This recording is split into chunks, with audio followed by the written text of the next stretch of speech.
मित्रांनो, आज आपण होमिओपॅथीमधील अमोनियम कार्बोनिकम या औषधाबद्दल माहिती घेणार आहोत. अमोनियम कार्बोनिकम हे औषध मिनरल किंगडमचे औषध असून ते रसायनापासून बनवलेले होमिओपॅथिक औषध आहे.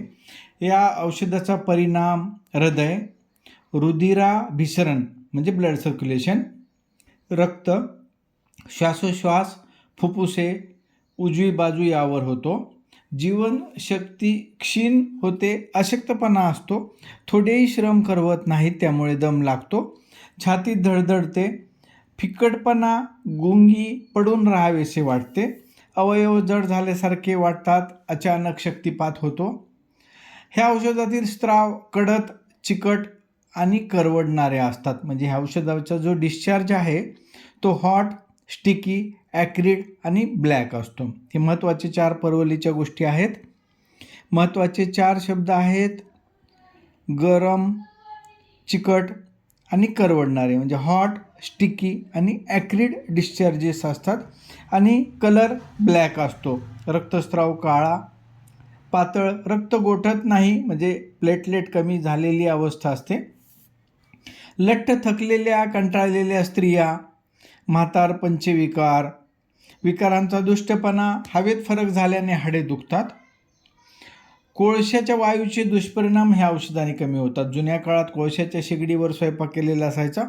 त्या कोळशाचा जो धूर आहे त्याच्याने जे शरीरावर परिणाम होतात ते ह्या औषधाने कमी होतात. किंवा परळीसारख्या गावात ज्या ठिकाणी कोळसा जाळून वीज निर्मिती होते त्या ठिकाणी हवेतील प्रदूषणात कोळशाच्या वायूचे दुष्परिणाम असतात व ते कोळशाच्या वायूचे दुष्परिणाम ह्या औषधाने, अमोनियम कार्ब ह्या औषधाने कमी होतात.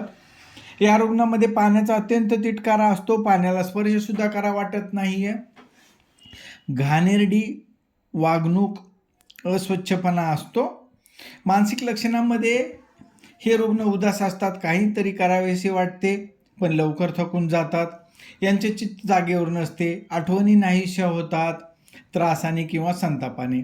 अस्वच्छ व्यक्ती, स्वतः बोलणे किंवा दुसऱ्याचे बोलणे ऐकणे नको वाटते, आपण काहीतरी अपराध केला असल्याप्रमाणे चिंता वाटत असते व रडण्याची प्रवृत्ती ह्या रुग्णामध्ये असते. डोके, मेंदू सैल झाल्यासारखा वाटतो, डोक्यात धक्के बसतात, चावताना तीव्र डोकेदुखी, कपाळ भरल्यासारखे, फुटल्यासारखे वाटते. डोळे, पाण्याच्या धारा लागतात, डोळे कोरडे पडून आग होते, फार वेळ डोळ्याच्या श्रमाने पांढऱ्या वस्तू पाहिल्यावर त्यावर पिवळे ठिपके दिसतात. कान, नीट ऐकू येत नाही, कानाच्या वर कंड सुटून म्हणजे खाज सुटून सर्व अंगात पसरते. नाक रात्री चोंदते, सकाळी जागे झाल्यावर, खाण्यानंतर किंवा हात चेहरा धुतल्यानंतर नाकातून रक्त येते म्हणजे गोळणा फुटतो. सारख्या शिंका येतील असं वाटते. सर्दी, नाकातून पाणी खूप जास्त वाहते. चेहरा, लहान गळवे किंवा पू असलेले फोड येतात, विशेषतः विटाळशेपणी. गालात टणक सूज येते. तोंड, हिरड्या हुळहुळ्या होतात, त्यातून रक्त येते. दात सैल किंवा बधीर झाल्यासारखे वाटतात. होटांना भेगा पडतात व आग होते. होटाचे कोपरे हुळहुळे होऊन भेगा पडतात व आग होते. दातावर दात आवळल्याने डोक्यात, कानात, डोळ्यात व नाकात धक्के बसतात. जिभेवर फोड येतात, आग होते, त्यामुळे खाताना बोलताना अडथळा येतो. दात विटाळशेपणी दुखतात. म्हणजे ह्या रुग्णाची जवळपास बरीचशी लक्षणे हे विटाळशेपणी वाढतात. आणि ह्या रुग्णाचे डिस्चार्ज हे हॉट, स्टिकी, ॲक्रिड, ब्लॅक असतात आणि पेशंट हा हिमोरेजिक टेंडन्सीचा असतो. टॉन्सिल्स मोठ्या होतात, मानेतील गाठी मोठ्या होतात म्हणजे सर्वायकल लिम्फॅडिनोपॅथी असते. टॉन्सिलवर व्रण पडून ते कुजतात. घटसर्पाचे हे एक औषध आहे म्हणजे डिप्थेरिया. नाक बंद होते. जठर, छातीत जळजळ होऊन पोटाच्या कळीत दुखते. मळमळ होते, तोंडाला पाणी सुटते व अंगाला शहारे येतात. अजीर्ण, खाण्यानंतर पोटात वात धरतो. भूक लागते पण लवकर समाधान होत नाही. उदर, काळे करवडणारे जुलाब होतात. रक्ती मूळव्याध असते. विटाळशेपणी लक्षणे वाढतात. शौचास होण्याच्या अगोदर व नंतर रक्त पडते. शौचानंतर मूळव्याध बाहेर येते. चालता येत नाही, निजल्याने बरे वाटते. पोटात मुरडा होत असताना पाठीत तिकोनी हाडामध्ये दुखते म्हणजे स्कॅपुलामध्ये दुखते.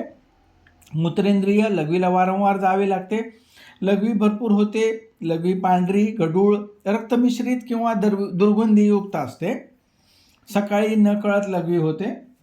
पुरुष जनेंद्रियामध्ये वारंवार शेषनाचे उत्थापन पण संभोगाची इच्छा नसते किंवा वैषयिक इच्छा तीव्र असून सुद्धा शेषनाचे उत्थापन होत नाही म्हणजे desire is there but inability is there.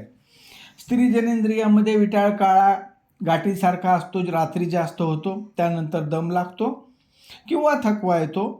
धुपणी खूप जाते म्हणजे ल्युकोरिया खूप असतो. विटाळाशीपणी कॉलरासारखे जुलाब होतात. म्हणजे जेव्हा MC चालू असते तेव्हा कॉलरासारखे जर जुलाब होत असतील तर हे एक प्रमुख औषध आहे. श्वासोश्वास हळूहळू कष्टदायक होत जातो, त्यामुळे जाग येते, मोकळ्या हवेत गेल्याने बरे वाटते. छातीत गुरगुरते पण कफ फारसा पडत नाही. घसा बसतो, बोलणे उमटत नाही. खोकला पहाटे 3 वाजता सुरू होतो, त्यावेळेस दम लागतो, धडधडते, आग होते, दमाश्रमाने चढण्याने बंद खोलीत जास्त होतो. हृदय अशक्त होते, त्यामुळे रक्तसाखळाचे दम लागतो. धडधड होताना गार घाम येतो व डोळ्यातून पाणी येते. धडधड ऐकू येते, त्यामुळे भीती वाटते, बोलवत नाही, हात कापतात.